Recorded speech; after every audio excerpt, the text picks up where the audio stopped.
Hi guys, welcome back to my channel. दोस्तों, आपको पता ही होगा भाई, दो आईपीओ आए हुए हैं, कैम्स और कैमकॉन। और इन दोनों आईपीओस के 2 दिन अभी ऑलरेडी हो चुके हैं। और जब मैंने इन दोनों की डिटेल्ड वीडियोस डाली थी, उनमें मैंने आपको बताया था कि मैं 2 दिन बाद सब्सक्रिप्शन स्टेटस देखने के बाद आपको अपडेट दूंगा। तो उसी के बारे में वीडियो है दोस्तों। कैम्स और कैमकॉन में क्या सब्सक्रिप्शन स्टेटस है, आपको क्या सब्सक्राइब करना है, दोनों सब्सक्राइब करने हैं या फिर कोई एक सब्सक्राइब करना है, इन्हीं सब चीजों के बारे में बात होगी। उससे पहले अगर आपने इन दोनों के आईपीओ की वीडियोस नहीं देखी हैं तो आप पहले वो देख सकते हैं, जिससे कि आपको ये वीडियो अच्छे से समझ आए।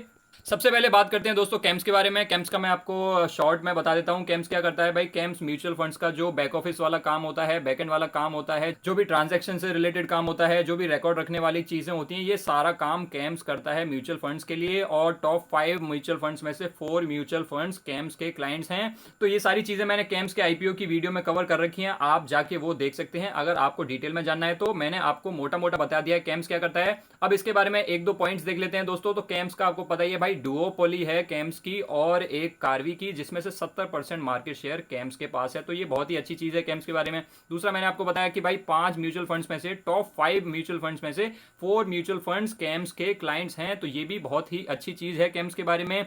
और तीसरी चीज दोस्तों, कैम्स जो काम करता है उसको रिप्लेस करना बड़ा मुश्किल है। इवन अगर म्यूचुअल फंड्स चाहें कि हम अपना काम खुद से करें, कैम्स से ना करवाएं, तब भी उन्हें बहुत प्रॉब्लम्स आएंगी। इसीलिए भाई कैम्स को रिप्लेस कर पाना बड़ा मुश्किल है। और कैम्स जिस काम में है भाई, उसमें उसको महारत हासिल है, काफी साल से है ये कंपनी। तो इसीलिए भाई कैम्स का बिजनेस वाइज तो बड़ा अच्छा है, बिजनेस मॉडल बड़ा अच्छा है। इसीलिए कैम्स काफी अच्छी कंपनी नजर आ रही है। लेकिन दोस्तों, अगर सिर्फ आईपीओ की बात करें तो आईपीओ में, जैसा कि मैंने आपको पहले भी बताया था भाई, 2 आईपीओ एक साथ आ रहे हैं तो कोई ना कोई एक आईपीओ लिक्विडिटी को सक कर सकता है। और यही दिक्कत मुझे कैम्स के साथ भी नजर आ रही है। और एक और दोस्तों, अभी टेम्परेरी म्यूचुअल फंड इंडस्ट्री में थोड़ी सी प्रॉब्लम्स चल रही हैं भाई। सेबी ने नए नए रूल्स निकाल दिए हैं। और जैसा कि आपको पता ही था, मिड कैप और स्मॉल कैप वाली चीज भी, उसकी वजह से आपने देखा होगा म्यूचुअल फंड के सारे स्टॉक्स कितनी बुरी तरह से टूटे हुए हैं।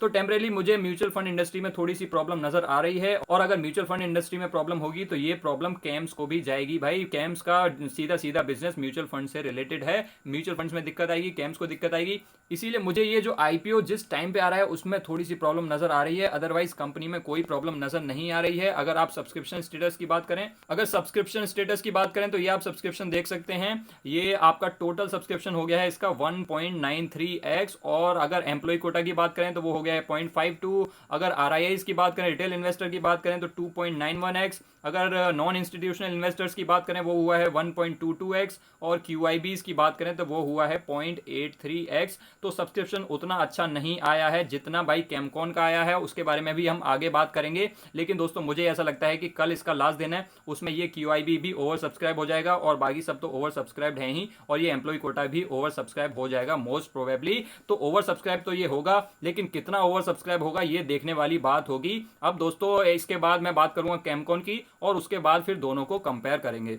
अब बात करते हैं दोस्तों कैमकॉन की। तो कैमकॉन की मैंने डिटेल वीडियो डाल रखी है। अगर आपको डिटेल में जानना है कैमकॉन क्या करती है तो आप वो वीडियो देख सकते हैं। लेकिन उससे पहले एक दो पॉइंट्स देख लेते हैं। कुछ अच्छे पॉइंट्स देखेंगे और कुछ बुरे पॉइंट्स देखेंगे। सबसे पहले अच्छे पॉइंट्स देख लेते हैं। तो सबसे पहला पॉइंट है दोस्तों कि केमिकल सेक्टर की कंपनी है और उसमें इनके जो मोस्ट ऑफ द रेवेन्यू है वो फार्मा सेक्टर से आता है। तो जो कि एक अच्छी बात है, सेक्टर अच्छा है और इनका जो रेवेन्यू है वो मेजरली फार्मा सेक्टर से आ रहा है। और दूसरी जो अच्छी चीज है दोस्तों, जो इसका पी रेशो है वो अपने पीयर से काफी कम है, जो कि एक अच्छी बात है। इसका मतलब प्राइस उतना ज्यादा नहीं है, तो ये भी एक अच्छी चीज है। लेकिन दोस्तों, इसके बारे में थोड़ी सी प्रॉब्लम्स भी हैं, कैमकॉन को लेकर थोड़ी सी प्रॉब्लम्स भी चल रही हैं, उनको भी डिस्कस कर लेते हैं। क्योंकि दोस्तों, आपको जो भी डिसीजन लेना है वो आपकी मर्जी है, लेकिन आपको इन्फॉर्म्ड इन्वेस्टर बनना है, आपके पास इंफॉर्मेशन सारी होनी चाहिए। तो सबसे पहले दोस्तों, जो प्रॉब्लम वाली चीज है वो हम डिस्कस कर लेते हैं। पहली प्रॉब्लम है कि दोस्तों, जो इनका ऑयल वेल का बिजनेस है ना, फार्मा के अलावा इनका ऑयल वेल का भी बिजनेस है, उसमें काफी दिक्कतें आई हैं। इनफैक्ट कंपनी ने कहा है कि भाई इनके ऑयल वेल्स तो अभी तक नहीं खुले हैं, जबकि पूरी इकोनॉमी खुल गई है,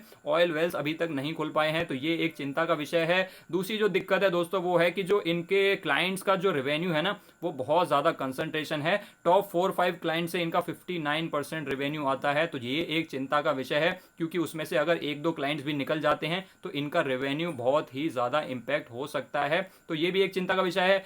और तीसरा और बहुत ही इंपॉर्टेंट जो पॉइंट है दोस्तों, जो कि एक नेगेटिव चीज है, वो है भाई कि कॉर्पोरेट गवर्नेंस के इश्यूज चल रहे हैं इस कंपनी में। इनके एक प्रमोटर के खिलाफ एक केस चल रहा है। तो कंपनी तो इसको भाई कह रही है कि ज्यादा इससे फर्क नहीं पड़ेगा XYZ, लेकिन ये भाई बहुत बड़ी चीज़ होती है। कॉर्पोरेट गवर्नेंस के इश्यूज काफ़ी ज़्यादा दिक्कत देते हैं। तो दोस्तों ये 3-4 चीज़ें हैं जो आपके दिमाग में होनी चाहिए, आपको इनकी इन्फॉर्मेशन होनी चाहिए। आपको अप्लाई करना है या नहीं करना है ये डिसीजन तो आपको लेना है, लेकिन आपके पास इन्फॉर्मेशन ज़रूर होनी चाहिए। मैंने आपको पॉजिटिव और नेगेटिव दोनों चीज़ें बता दी हैं। अब भाई सब्सक्रिप्शन देख लेते हैं कैमकॉन का कैसा है। तो आप देख सकते हैं कि सारी की सारी लिक्विडिटी तो बाजार से ये ले गया है, कैम्स के लिए इसने कुछ छोड़ा ही नहीं है। ये आप देख सकते हैं भाई 12.6%, ये मैं आपको दिखा देता हूं, ये आपको दिख रहा होगा दोस्तों 12.6% इसमें ओवर सब्सक्रिप्शन हो चुका है।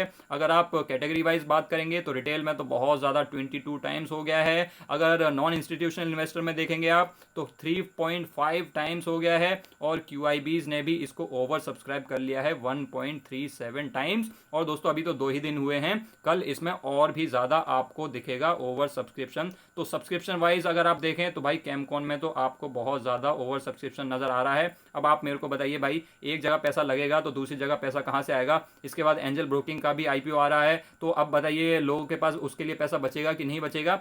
ये क्वेश्चंस हैं जो आपको खुद से पूछने चाहिए दोस्तों। तो अब भाई एक फाइनल वर्डिक्ट ले लेते हैं हम अपना, दोनों के हमने IPOs के बारे में जान लिया है। तो दोस्तों ये तो हमने दोनों IPOs की बात कर ली। अब भाई सबसे इंपॉर्टेंट क्वेश्चन उठता है कि हमें सब्सक्राइब करना चाहिए कि नहीं करना चाहिए। तो दोस्तों अगर आप सब्सक्राइब करने का सोच रहे हैं सिर्फ लिस्टिंग गेन्स के लिए, तो आप मेरे ख्याल से दोनों में अप्लाई कर सकते हैं। लेकिन आपको मैं अलग अलग भी बता देता हूं, अगर आपको सिर्फ एक चुनना है और वो भी सिर्फ लिस्टिंग गेन्स के लिए, तो सिर्फ लिस्टिंग गेन्स के लिए आप कैमकॉन को चुन सकते हैं, क्योंकि उसमें सब्सक्रिप्शन भी बहुत ज़्यादा आ रहा है, उसका सेक्टर भी अच्छा है। तो टेम्परेरी तो कैमकॉन ज़्यादा बेटर रहेगा लिस्टिंग गेन्स के हिसाब से, और जिस तरह का ग्रे मार्केट प्रीमियम दिख रहा है उस हिसाब से कैमकॉन बेटर ऑप्शन दिख रहा है।